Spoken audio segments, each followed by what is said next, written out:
ही काय चक्क शेपूची भाजी. सर्वजण खूप घाबरतात या भाजीला ॲक्च्युली. कारण की कारणही तसंच आहे. खूप खाल्ल्यानंतर खूप डकार येते आणि ढेकरं येतात. त्यामुळे भरपूर जण अवॉइड करते ही भाजी. पण आज मी अशा पद्धतीने ही भाजी बनवणार आहे की त्यामुळे न डकार येणार ना काय, आणि खायला इतकी चवदार आणि चविष्ट बनते तर तुम्ही पण तुमचे बोटं चाकसाल. चला तर रेसिपीला मी सुरुवात करते. सुरुवातीला मी इन्ग्रेडियंटमध्ये इथे मी उभा चिरलेला कांदा घेतलेला आहे. तर साहित्यामध्ये मी शेपूची भाजी घेतलेली आहे. साधारण एक मोठी जोडी होती, पण मी हाफ जोडी घेतलेली आहे.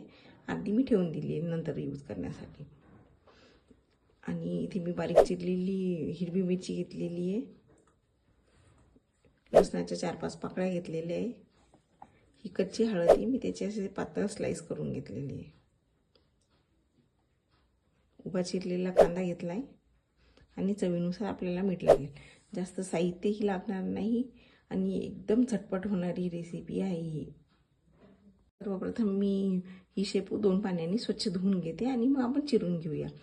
कोणतीही पालेभाजी, हिरवी पालेभाजी करताना सुरुवातीला ती धुतली पाहिजे आणि मगच चिरली पाहिजे. तुम्ही सुरुवातीला चिरसाल आणि धुसाल तर त्यातले सर्व जे न्यूट्रिएंट्स आहेत ते पाण्यामध्ये विरघळून जातात. त्यामुळे हे टाळण्यासाठी तुम्ही पहिले भाजी स्वच्छ धुवा आणि मगच चिरा.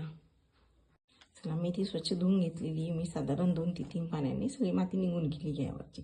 आता मी याला बारीक चिरून घेते. तर या पद्धतीने अशी बारीकी शेपू चिरून घ्यायची. ही टिप नंबर 1 आहे. जर तुम्ही जाडसर ठेवली किंवा अशीच नुसती खुडून टाकली ना तर मग खूप प्रॉब्लेम होतो. ती पचायलाही जड होते मग, आणि डेकरसुद्धा खूप येतात. त्यामुळे या पद्धतीने ही बारीक चिरून घ्यायची. तापत ठेवलेली साधारण 2 चमचे मी त्यात तेल टाकून घेते.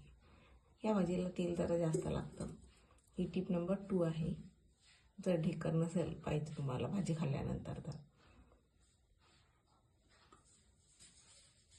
गॅस हा लो टू मीडियम फ्लेमवरच ठेवायचा.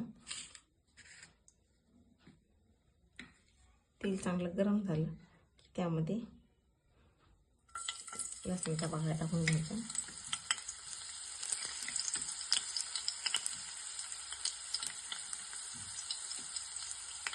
आणि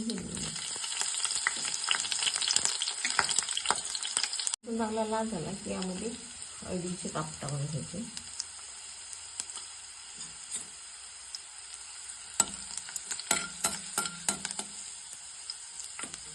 आता यामध्ये मी कांदा घालून घेतली.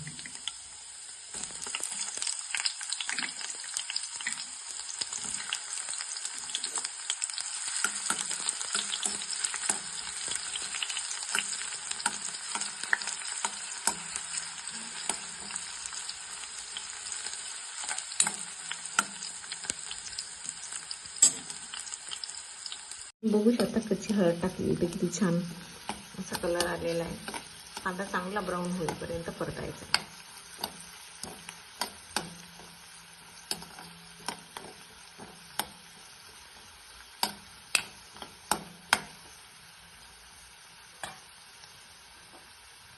साधारण 2 ते 3 मिनिटं लागतात.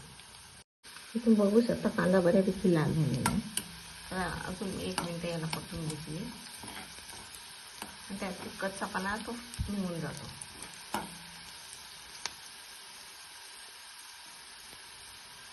कांदा चांगला लालसर झालाय. त्यामध्ये ही चिरलेली शेपू घालून चांगलं परतून घ्यायचं.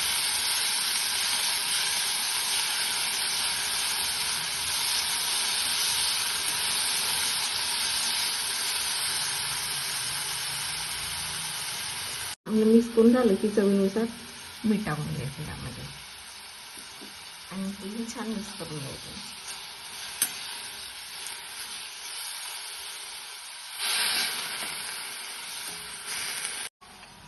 तुम्ही बघू शकता चांगलं पाणीही एकत्र झालेलं आहे आणि साधारण 5 ते 10 मिनिटं ही भाजी शिजत घालायची. याला मीठ चांगलं एकत्र करून घेतलं मी.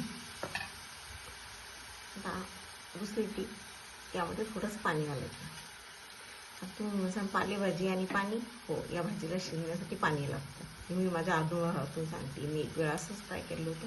भाजी छान होत नाही, फार डकार येतात. तर त्यामुळे यामध्ये थोडंसं पाणी टाकायचं आणि ही भाजी छान शिजू द्यायची झाकण ठेवून.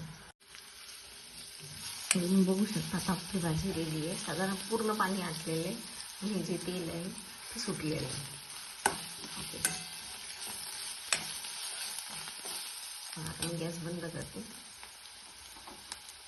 त्या पद्धतीने ही भाजी नक्की ट्राय करा. चपातीबरोबर, भाकरीबरोबर तुम्ही खाऊ शकता. मी गॅरंटी देऊन सांगते, तुम्हाला अशा पद्धतीने जर तुम्ही भाजी केली तर अजिबात ढेकर येणार नाही.